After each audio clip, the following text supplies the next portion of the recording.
ምንድነው የምታስተካክሉ? ኧረ ማተቤን ያስተካከልኩ እንዴ ማህተቤን ያስተካከልኩ። ምንድነው እሱ?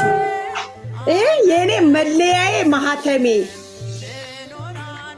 አንድ ፍርድ ቤት ችሎት ሲስብ ኑሮ ወስኖ ሲጨርስ ያለ ማህተም አይረጋገጥም አይደል? የኔ ደግሞ የሚየተዋህዶ ልጅ መሆን ማህተሜ፣ ምልክቴ፣ ማህተሜ፣ አርማዬ፣ መለያዬ። በ80 ቀን እናቴ ቅድስት ቤተክርስቲያን የሰጠች ማህተም። ተሳሳትኩ? ምን እንደሚያጠጧችሁ እኮ ነው የሚገርመኝ። ምንም አልጠጣሁም። እኔ የጠጣሁትን ነገር ልንገርህ። የጌታችን የመድኃኒታችን የኢየሱስ ክርስቶስን የበላይነት፣ የድንግል ማርያም ምልጃን፣ የመላእክታን ተራዳይነት፣ የጻድቃን ሰማዕታት ረድኤትና በረከት እችን ፍቅር ነው የጠጣሁ።